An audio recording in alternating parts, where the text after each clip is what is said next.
O Grêmio é, sem sombra de dúvidas, a equipe mais forte no Brasil nesse quesito que eu vou te mostrar aqui nesse vídeo. Você vai ficar impressionado. O relato de alguns atletas que eu atendo na minha empresa de consultoria tática individual, a Performance Esportes, que jogaram contra o Grêmio esse ano, eles dizem que é muito difícil defender o corredor central contra o Grêmio por causa dessa dinâmica que a gente vai ver aqui. E o Renato Gaúcho fica nesse discurso de quem não sabe vai estudar, quem sabe tá na praia. Mas a verdade, filhão, é que ele tá estudando também. Vai nessa. Cai nessa. Então bora entender as dinâmicas de corredor central do Grêmio nesse ano de 2023. O Grêmio é uma equipe que jogou em 4-3-3 muitas vezes esse ano e também jogou com 3 zagueiros.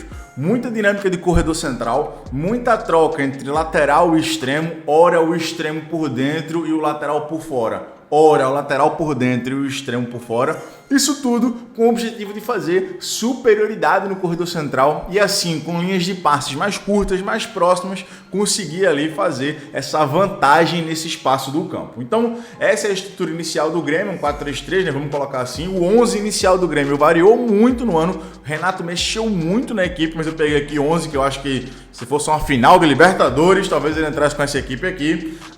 Até o goleiro variou bastante no ano.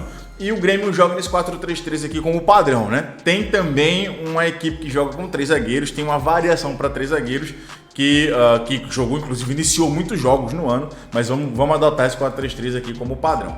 Qual que é a grande sacada do 4-3-3 do Grêmio? É que o Suárez, a gente vai falar bastante dele aqui nesse vídeo, é o jogador que fecha a ponta do losango, é o jogador que transforma o 4-3-3 em um 4-2 losango, se tornando ali quase como um 10. E assim garante a superioridade no corredor central. Consegue fazer, a partir da aproximação dele, do apoio dele, desse desmarque de apoio dele, um 4 contra 3 no corredor central. E o Grêmio é uma equipe que rodou para o Suárez esse ano. Foi uma equipe que jogou para ele, para que ele pudesse expressar o seu talento individual. E esse casamento, equipe que roda para o Suárez, com o desempenho do Suárez, deu muito certo. O Suárez foi, para mim, se não o melhor, um dos melhores do Campeonato Brasileiro e potencializou muito a equipe do Grêmio. Só que lembra que eu falei para vocês que o Grêmio ele tem essa dinâmica de ora o lateral tá por dentro, ora o lateral tá por fora, ora o extremo tá por dentro, ora o extremo tá por fora, fazendo uma espécie de permuta, né? Então quando um tá dentro, o outro tá fora e vice-versa. Pois é.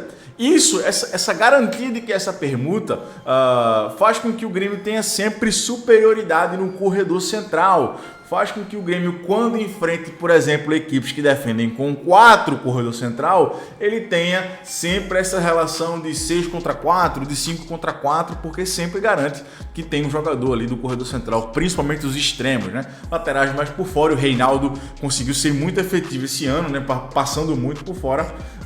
E os extremos também ali, jogando hora dentro, hora fora, mas também muitas vezes por dentro, muitas vezes sendo um apoio para o Luiz Soares, ok? Já a equipe que varia com 3 zagueiros, né, quando ela variava para 3 zagueiros, ficava mais definido que eram os laterais por fora e os extremos por dentro. No sistema anterior, algumas vezes até acontecia do extremo receber com um pé na linha. O jogo contra o Botafogo, por exemplo, foi aquele jogo de muitos gols que o Grêmio ganhou lá, enfim, o início da grande derrocada do Botafogo. O Grêmio jogou com o extremo esquerdo, por exemplo, com o pé na linha, né, e o lateral sendo mais base ali. Mas o mais natural é que o lateral passasse por fora.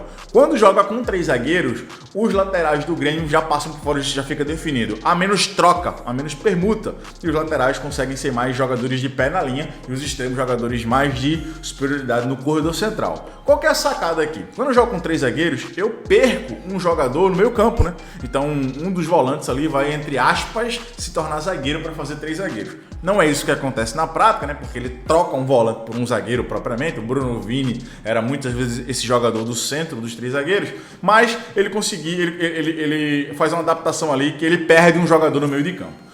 Ou seja, quando eu enfrento equipes que defendem com 3, eu já não tenho mais superioridade numérica nessa estrutura. Como é que eu faço para garantir que eu tenho a superioridade numérica quando eu jogo contra 3 ou contra 4, jogando com 3 zagueiros, né? Minha equipe com 3 zagueiros? É definir logo os extremos dentro, porque aí não tem como eu não ter essa situação de 5 contra 3 ou de 4 contra 3 no corredor central. E aí eu tenho bem definido que os extremos jogam dentro, eu tenho bem definido que o corredor é dos laterais. Eu tenho bem definido que quem chega para cruzamento são os laterais. Os extremos se tornam mais atacantes, mais definidores, e foi assim que o Grêmio basicamente variou para quando ele tinha 3 zagueiros. Eu vou te mostrar 4 gols do Grêmio no Brasileirão que comprovam exatamente isso que eu tô falando para você. Essa superioridade no corredor central com muita qualidade, com muita tabela, era lindo de ver. Então saca só. O Grêmio traz muitas vezes a bola do corredor lateral para o corredor central. Quando ela gira para fora, o Grêmio joga por dentro, porque a maioria dos blocos do Brasil, a maioria das equipes do Campeonato Brasileiro, não tem capacidade de defender o corredor central depois de defender o corredor lateral. Ou seja, o bloco está montado, a equipe do Grêmio roda a bola para o corredor lateral. Roda a bola para a bola chegar no lateral ou no extremo. O bloco adversário vai acompanhar a circulação e vai compactar desse lado. Quando o Grêmio faz a bola retornar para o meio, retornar para o corredor central, para onde o Grêmio realmente tem superioridade, dificilmente os blocos no Brasil voltam organizados. Retomam aquela posição inicial de defender o corredor central organizados. E aí o Grêmio deitava e rolava. Tabela, aproximação, a bola entrava ali no Suárez, o Suárez já fazia um pivô para alguém, já tabelava e passava e recebia nas costas da última linha. Aí foi chuva, foi essa situação que a gente tá vendo aqui, ó. Deixa eu voltar aqui mais uma vez. Contra o Vasco, por exemplo, bola de fora para dentro. Quando entrar dentro, tem quase ninguém no meio campo aqui do Vasco.